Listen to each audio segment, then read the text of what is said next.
Pão, protesto e terra. Foi o grito das 90 mil mulheres que foram para a rua da Rússia em 8 de março de 1917 para lutar por melhores condições de direito. Greve é uma forma de pressão coletiva que visa a melhoria de direitos, melhoria de condições. Greve é resistência e resistência tem tudo a ver com mulher.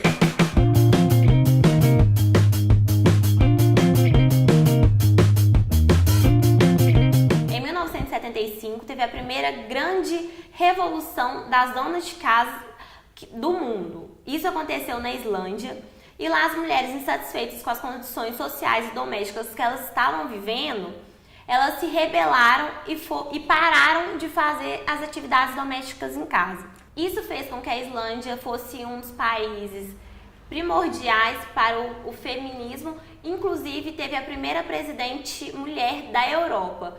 Ainda mais porque ela era uma mulher divorciada, que cuidava dos filhos sozinhos, então ela não estava inserida naquele contexto patriarcal que a gente tem de família. Em São Paulo, a greve geral foi iniciada pela maioria de operárias mulheres do ramo têxtil. Posteriormente, ela foi aderida por vários outros trabalhadores e foi conhecida como a maior greve do Brasil. A greve geral deu início às discussões que depois geraram na consolidação das leis trabalhistas e em direitos como férias, 13º.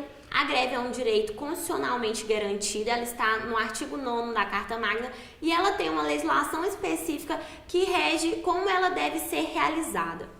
Para as profissões que têm caráter essenciais, ela deve ser avisada ao empregador até 72 horas antes da greve e para as atividades comuns 48 horas antes. É permitido ao empregado que utilize de qualquer meio para aliciar outros empregados para a greve, ou seja, para convencer aquelas outras pessoas que trabalham ali no mesmo ambiente, que lutam pelas mesmas condições, de que aquele movimento é legítimo, de que aquele movimento tem força.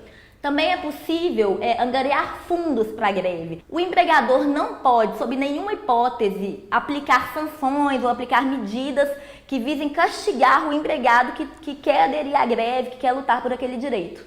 Exatamente, Giovana. Então, assim, se você encontra numa situação que não é tão favorável na empresa e que seus amigos estão passando, seus colegas, né, estão passando pela mesma coisa, por que não fazer isso? Não precisa ter esse medo. Porque o empregador, ele não pode fazer nada para coibir isso. Isso é um direito constitucionalmente garantido, igual nós falamos. Por isso que está a importância também de um sindicato forte, né? O exercício do direito à greve não pode ser pautado em excesso. Ou seja, os grevistas não podem desrespeitar o patrimônio alheio, e aí você inclui o patrimônio público e privado, não podem desrespeitar a liberdade individual dos outros trabalhadores ou daqueles que passam por ali, aqueles que convivem com a situação de greve.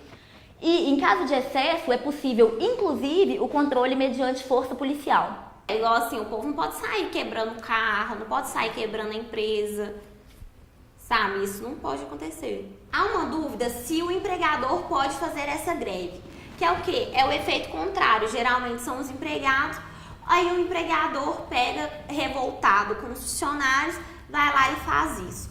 O nome disso, que é fechar as portas para os empregados, na legislação se dá como um lockout. O lockout, ele não é permitido. Então, caso você vá trabalhar e o seu empregador não permita, você pode fazer uma denúncia, porque não é uma ação cabível. É direito do empregado poder exercer as funções pertinentes ao seu trabalho, ao seu emprego. Exatamente. Durante a paralisação dos empregados, os salários ficam suspensos, ou seja, aqueles que estão em greves não vão receber o salário referente àquele período em que eles não trabalharam, a não ser que exista um acordo coletivo, uma convenção que defina de forma contrária. Meu nome é Marcela.